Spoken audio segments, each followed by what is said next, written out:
Oh, hello there. Come and join me. My name's Nicole and I have a story I want to share with you. It's called The Strange Old House and is created by Roderick Hunt and Alex Brichter. In this story, the magic key takes Biff, Chip and Wilf to a spooky old house at night. Biff, Chip and Wilf decide to take a look around. I wonder what they'll find inside. Let's take a look. Wilf had come round to play. "Wilma's got a netball match tomorrow, so my mum is taking me to Huntley Hall," he told Biff. "It's a stately home. Do you and Chip want to come too?" Biff was not sure. "Thanks, Wilf, but stately homes aren't very exciting, are they?" "This one is," said Wilf. He pulled out a book from his bag. It was all about ghosts. "Look," he said, turning to the right page. "It says here that once, a long time ago, someone actually saw ghosts at Huntley Hall." Wilf grinned. "What if we saw a ghost there?" Just then, Chip came into the room. "What's that about ghosts?" he said. "Wilf thinks there might be ghosts at Huntley Hall," explained Biff. "But there are no such things as ghosts, are there?" Chip thought about this. "I don't think so," he said. Just then, he noticed a familiar light in the corner. The magic key was glowing. "I hope this doesn't mean we're going somewhere spooky," said Chip. The magic took the children to the grounds of a big house at night. "This place looks a bit spooky," said Chip. "It's Huntley Hall," said Wilf. "I recognise it from the picture." "It's cold and windy out here," said Biff. "Should we see if anyone is in?" Before she could knock on the front door, Wilf gave it a gentle push. "It's open," he said. "Let's have a look around."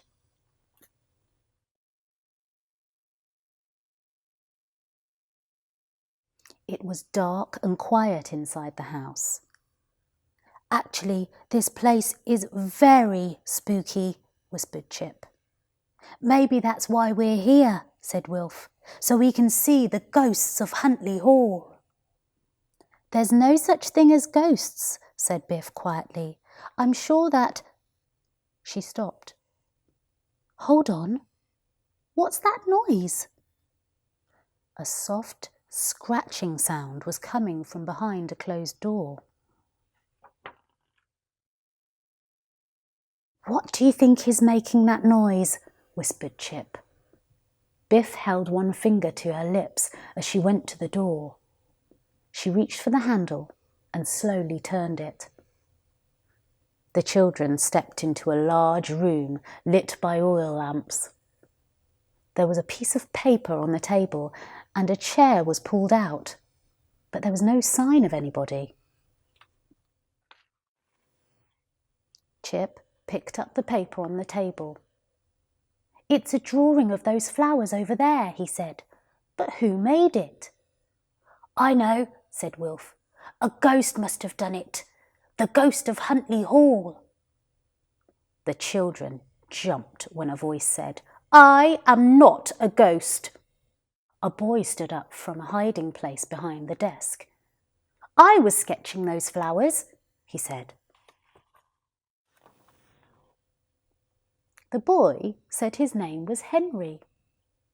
"Why were you hiding behind the desk?" asked Biff. "I heard a noise in the hall and got worried," Henry explained. "I want to be an artist," he went on, "but my father thinks that's silly. He gets cross when I sketch, so I wait until everybody is asleep." "You're a good artist too," said Chip.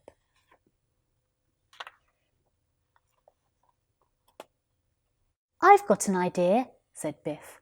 "Why don't you sketch the three of us?" Henry smiled. "That would be nice," he said. Wilf put his hands on his hips and stuck his chin out. "How's this?" he joked. Henry pointed to the fireplace.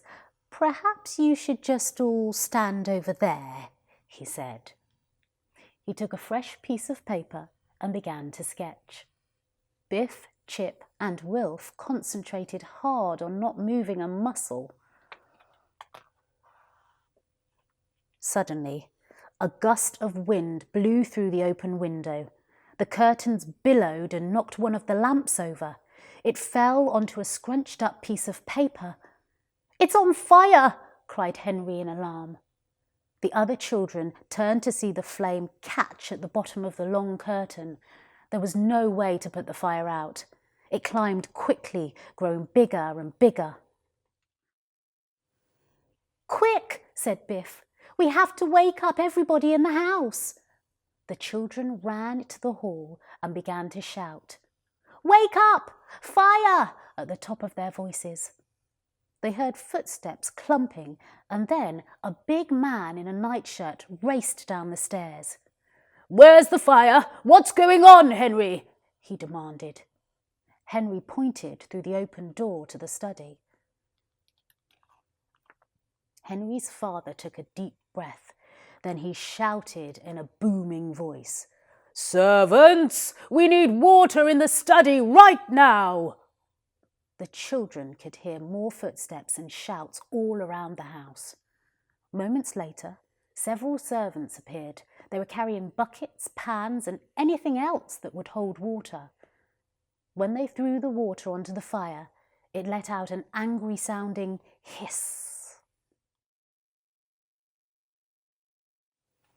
At last, the fire was out. "Who left a window open and an oil lamp lit?" asked Henry's father with a scowl. "I believe you did, dear," said Henry's mother from the stairs. It was only then that Henry's father noticed Biff, Chip and Wilf. "Who are you three?" he demanded. "What are you doing here?" Luckily, the magic key had begun to glow in Biff's pocket.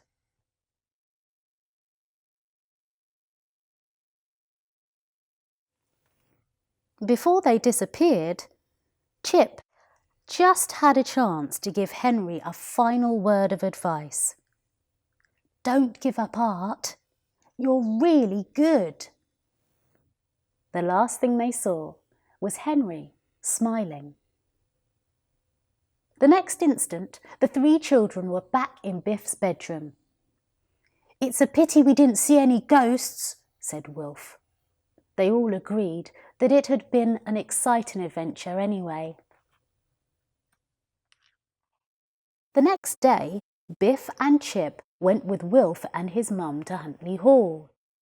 Wilf's mum was happy to see how interested the three children were in the hall's history.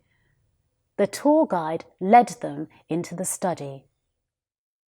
200 years ago, a fire started in this room," the guide said. "It might have destroyed the house, but three mysterious strangers warned the Huntley family just in time." "Nobody knew who they were, but it was lucky they were there," continued the guide. "Then they just vanished." The children looked at each other in surprise. "We didn't meet any ghosts," whispered Wilf. "I think we were the ghosts." In the next room, the tour guide talked about people who had lived in the house. "Henry Huntley became a successful artist," she said. "Here's Henry's painting of his father, who claimed to be his biggest fan." There were several of Henry's paintings and sketches in the room. "Look at this one," said Wilf's mum. "It looks a bit like you three." The children just smiled, remembering the night when Henry drew their picture. That's all for now. I hope you'll join me for another story soon.